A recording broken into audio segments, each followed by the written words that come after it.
So we'll be discussing Pulse's basic architecture, as well as the benefits that it can bring to your enterprise. Additionally, we'll showcase what's coming up in a new release. So this is an interesting metric. Autodesk did a survey of how knowledge workers, being engineers, designers, product managers, etc., that they spend half of their time doing non-value-added work. A large portion of this time is spent switching from one system to another to determine the latest and most accurate information.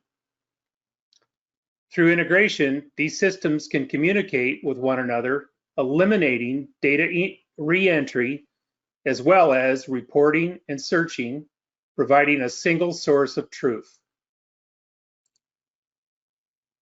In the past, integrations between systems have required some sort of custom development that connected two systems.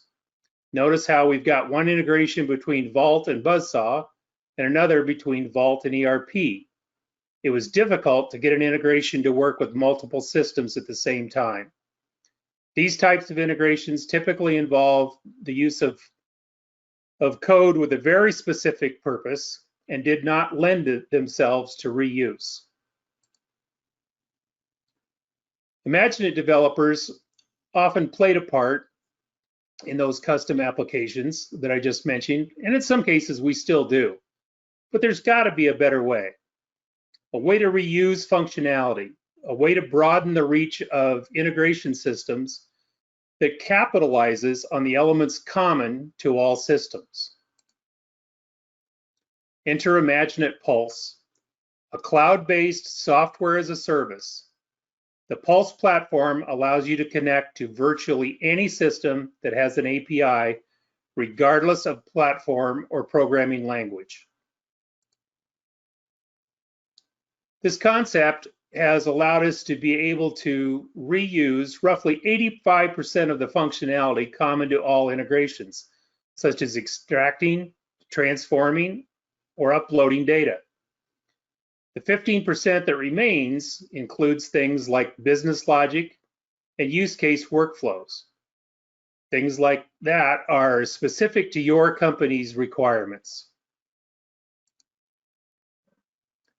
Here we see an example of Pulse connecting multiple endpoints: Vault to Fusion Lifecycle, Fusion Lifecycle to NetSuite. Communication between these endpoints can be initiated as the result of some system event, such as saving a record, or triggered manually, as in an action script within a Fusion Lifecycle workflow. As you can see, Pulse doesn't have to be just two endpoints. Pulse is also bidirectional, being able to both send and receive information. This is vital for some use cases that require one system to push information to another system, as well as simply querying another system for information. Think of being able to query your ERP for inventory so that you can judge how an engineering change order might affect inventory. Of course, we need something to initiate that communication between systems. We call these triggers. The trigger may be an on-demand action by the user, such as a button click or a menu selection, or the trigger could happen automatically when a record is saved, or a file changes from one state to another.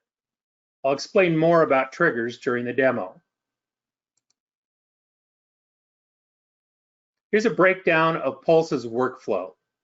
A trigger initiates a call to a Pulse sequence. That sequence, you can almost think of a sequence as a job.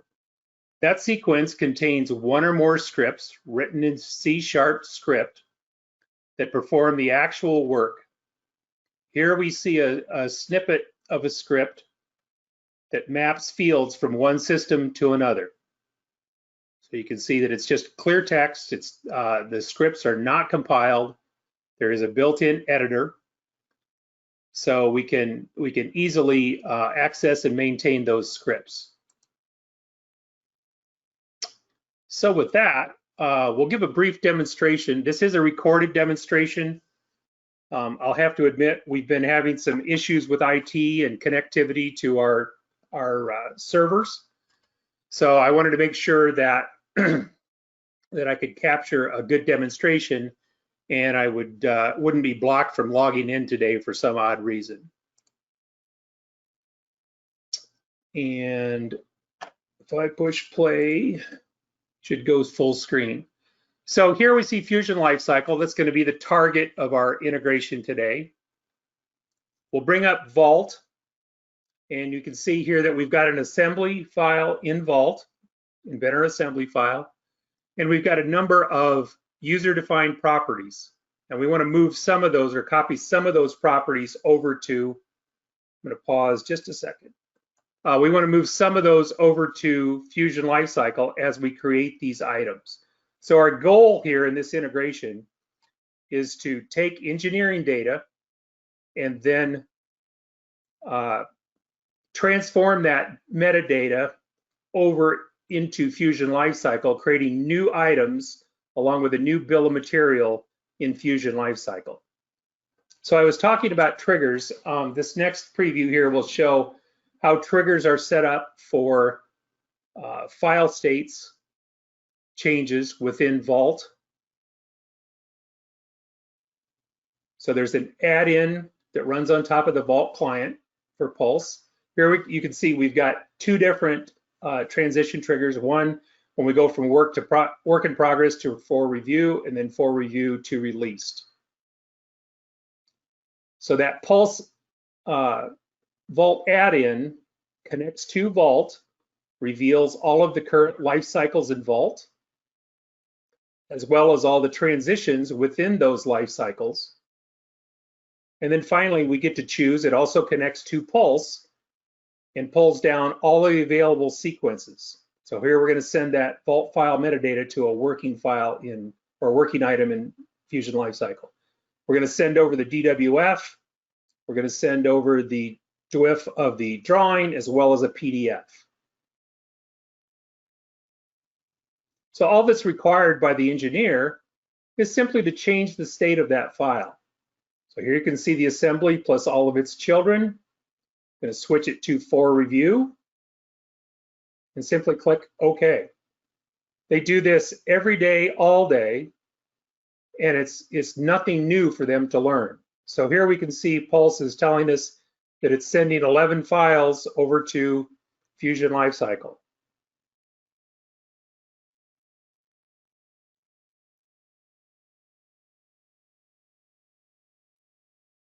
So now if we would switch back over to Fusion Lifecycle and refresh our screen,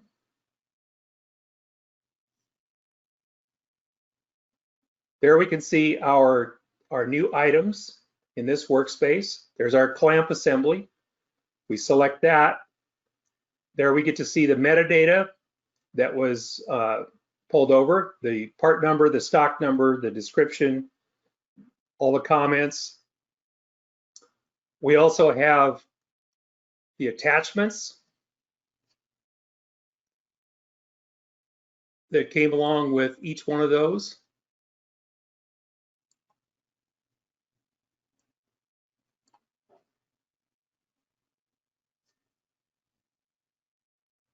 I think I'm waiting for the related attachments to come up.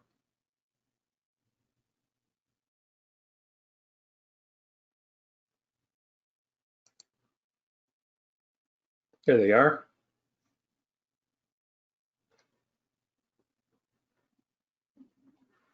So now checking back in Vault, if we refresh Vault,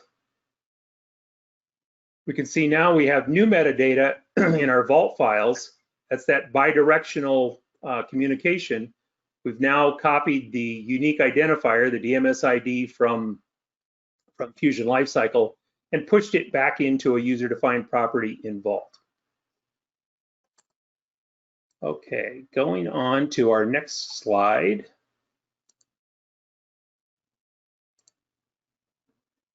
Here we go.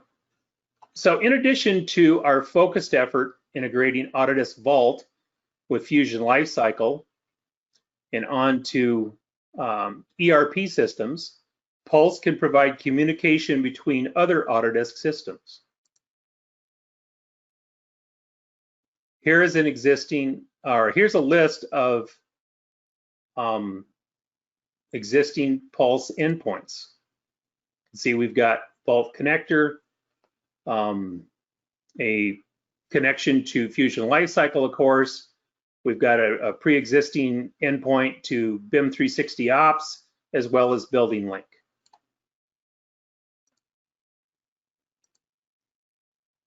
We've also got a beta version available for NetSuite and a beta version available for SolidWorks PDM.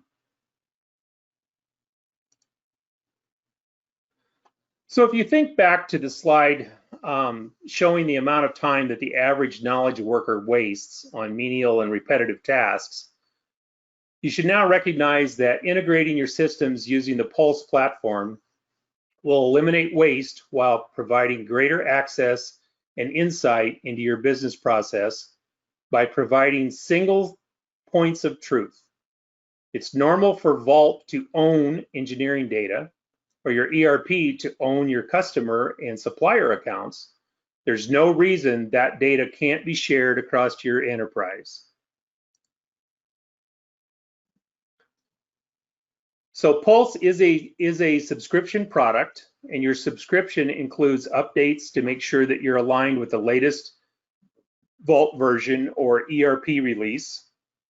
In addition, our development team is continually extending Pulse's core features and functionality. Additionally, we're constantly improving the cloud interface to make maintaining and extending your integration even easier. There you can see listed some recent updates that Matt and his team have given us. Better drawing updates, more options for file attachments, enhancements to the script editor in the cloud interface, and they're also continually working on new connectors.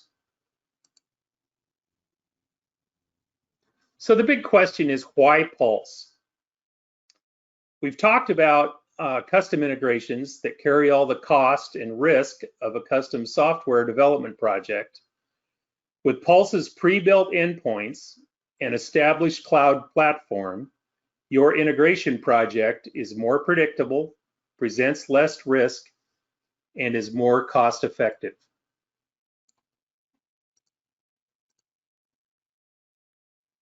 What sets Pulse apart from our competitors is our in-depth knowledge of the engineering world and its processes. It offers a select list of pre-built endpoints that we can more closely focus on the functionality to support our customers' needs. Additionally, there's no new language or design approach to learn. As I mentioned, Pulse scripts are written in C# and take advantage of the Microsoft.NET Core framework. There are currently more than 6 million .NET developers worldwide, any of whom could maintain or extend Pulse for your company.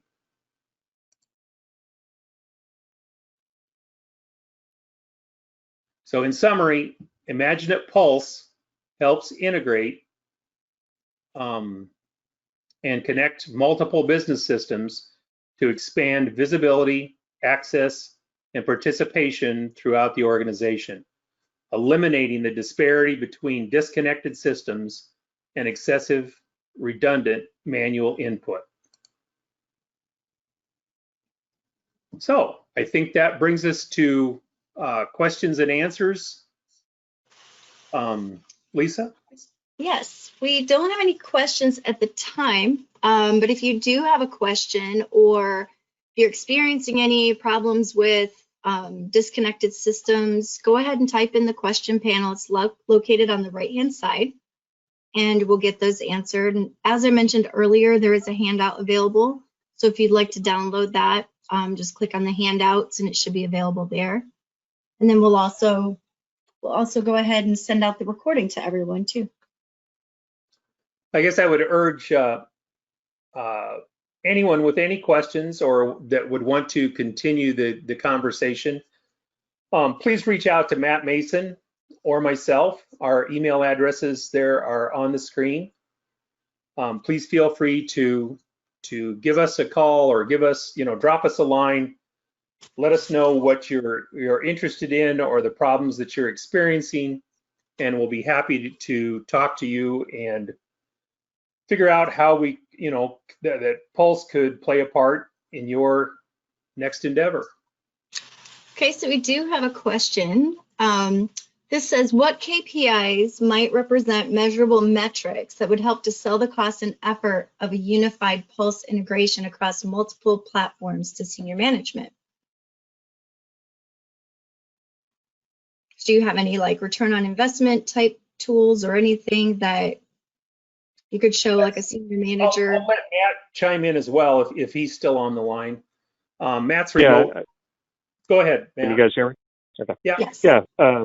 Great question. I think most of what we've seen done so far in customers that we've worked with have been driven by sort of two separate kinds of KPIs. One being, if you're interested in working with us to do a study of the data that you have in silos that people are spending time on re-entering. We've worked with people to help sort of test out and capture that kind of sort of time and motion data of what's involved in keeping 2 or 3 disconnected data sources synchronized with each other by regular knowledge workers or engineers. I think the other thing that we dig into at some points is what are the impacts when the data is not synchronized. If somebody fails to keep things up to date, or if there's a typo when it's manually re-entered, what's the cost of getting that manual data copy wrong, and who bears the cost of that. So those are really the 2 areas that we've gone down, and we typically would work with a firm that wanted to sort of explore those 2 things to try to sell the concept of automation and integration to their senior management. And Matt, are there any costs involved with that initial exploration? It depends on how deep it's going to go. I think we've done it where it was a paid consulting engagement, sort of a discovery thing. But depending on how much the client wants to do themselves, I think we've also just worked with people in discussion on setting it up and having them sort of perform it themselves with us just kind of helping guide it and look over it. I think we've done those in some cases at no cost. Okay. Are there any other questions that anybody might have about the IMAGINiT Pulse platform? Give it another couple minutes and see if any other ones come up. Okay, so then, I do have this is more of a comment. So just hard to predict direct measures prior to integrations.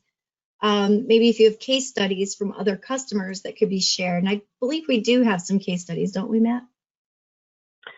On the Pulse product, I'm not sure if we've got them on the Pulse product. The Pulse product is still relatively new, just a couple years old, and people are kind of funny sometimes about what they will let us publicize. But in terms of integrations that we've done in general, yes, we definitely have system integration case studies that we can share with you.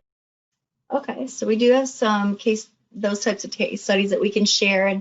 And do we have any customers, do you think, that might be willing to discuss it with another customer? Or any references? I think that's possible. Again, both on the Pulse side and on the custom system integration side of things. Okay, great.